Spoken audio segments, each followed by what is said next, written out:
안녕하세요. 반갑습니다. 아리맘다육입니다. 아리맘다육이 채널에 오신 모든 분들께 진심으로 감사드립니다. 그리고 잊지 않고 항상 저를 찾아주신 구독자 여러분 진심으로 감사드립니다.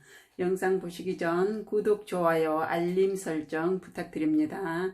오늘은 제가 요즘 물음병으로 아이들을 많이 보냈는데요. 전에 살던 곳은 통풍이 너무 잘 된 데라서 물음병으로 이렇게 아이들을 거의 보내는 경우가 한 1년에 한 두세 개 정도 이랬었거든요.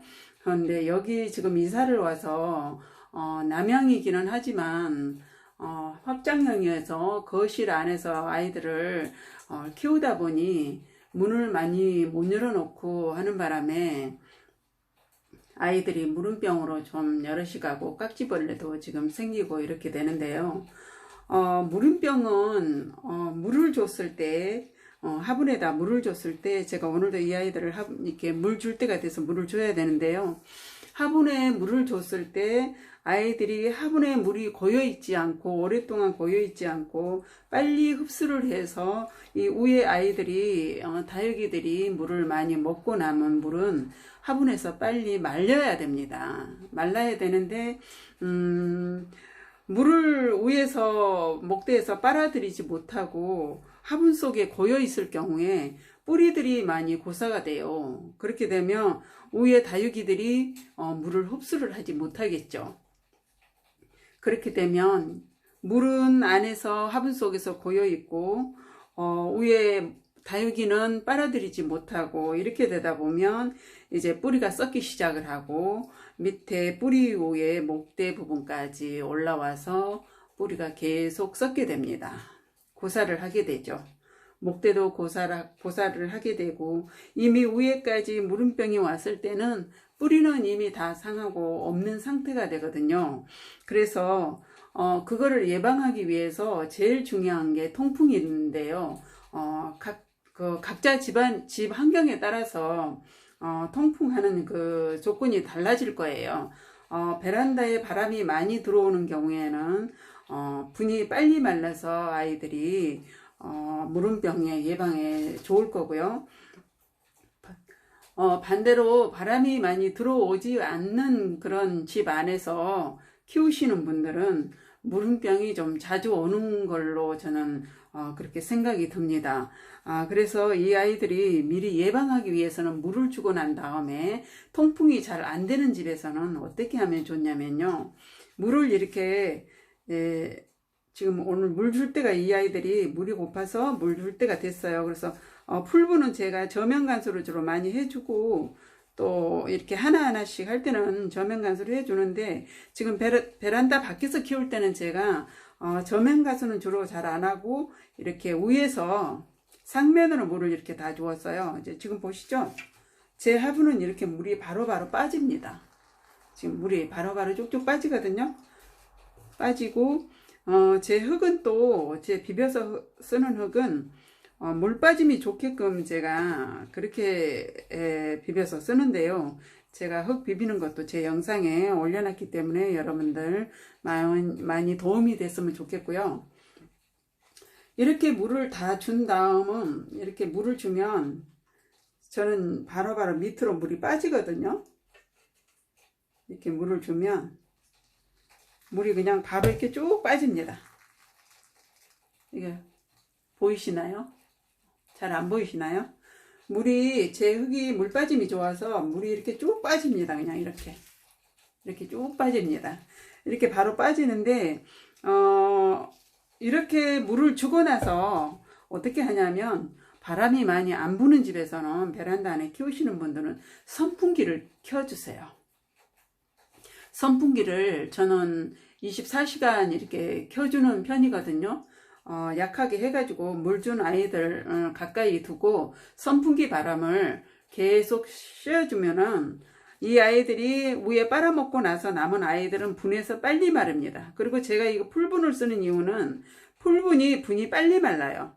이렇게 사기야분들은 안에 고여있는 경우가 많더라고요. 제가 이렇게 써보니까 한 며칠 동안 물이 고여 있는 경우가 많아요. 그래서 이게 잘 안 쓰는데, 그래서 제가 이게 흙을 물 빠짐이 좋게끔 쓰거든요. 쓰는데 지금 이 풀분 같은 경우에는 물을 주고 나면 이 아이들이 하루 정도 이렇게 빨아먹고 나면 화분이 아주 가벼워져요. 한 3일째 되면은 엄청 가벼워지면 물 빠짐이 좋구나 라는 걸 제가 물이 거의 다 빠졌구나 라는 걸 알 수 있거든요.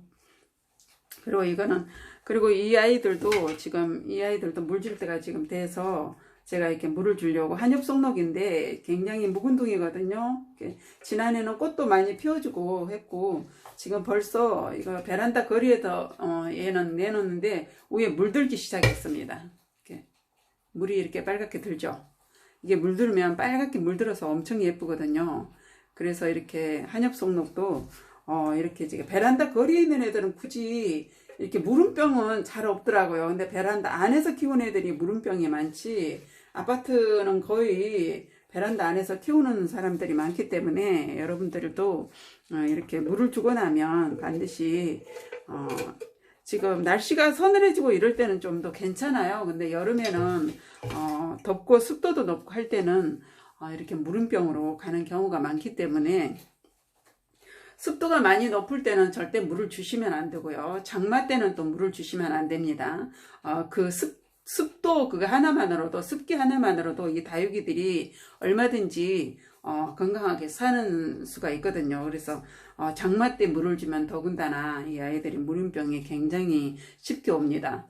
그리고 이 라울도 지금 제가 이게 굉장히 묵은둥이를 제가 농장에 가서 사왔는데요. 수영이 너무 예뻐서 제가 사왔습니다. 근데 지금 이 아이를 이 화분에서 키운 지가 3년 정도 됐다고 하는데, 화분도 너무 예쁘고 그래서 조금 화분 가격이 많이 비쌌어요. 근데, 제가 식물만 뽑아서, 가져오려다가 화분이 너무 예뻐서 그냥 화분채 그냥 가져왔거든요. 그래서 지금 이 아이는 굉장히 묵은둥이라서 이렇게 벌써 농장에서 물이 예쁘게 들어서 왔습니다. 그리고 새 꽃대가 지금 이렇게 올라오다가, 물이 들었거든요. 근데 이 새 자구, 꽃대 같아요. 꽃대. 근데 자구 같이 이렇게 생겼기도 한데 저는 자구로 생각이 들었는데, 이렇게 예쁘게 또 물이 들었습니다.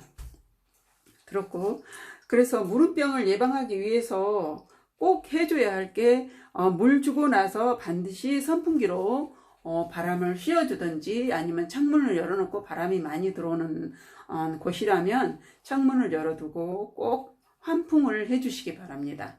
그것만이 물음병을 예방하는 길입니다. 물음병에는 약이 없어요.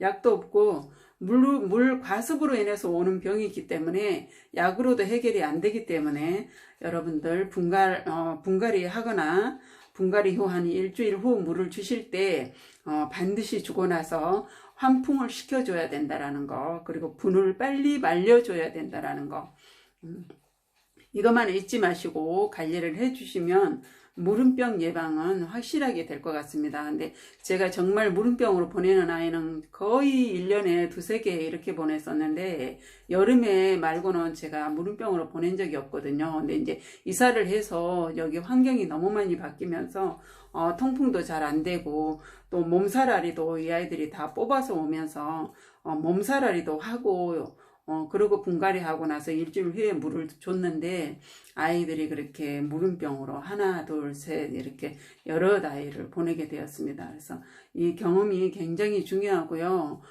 여러분들 오늘 도움이 꼭 되셨으면 좋겠고요. 영상에 도움이 되셨다면 구독, 좋아요, 알림 설정 부탁드립니다. 여러분 다음에 또 좋은 영상으로 여러분들 찾아뵙겠습니다. 여러분 안녕히 계세요.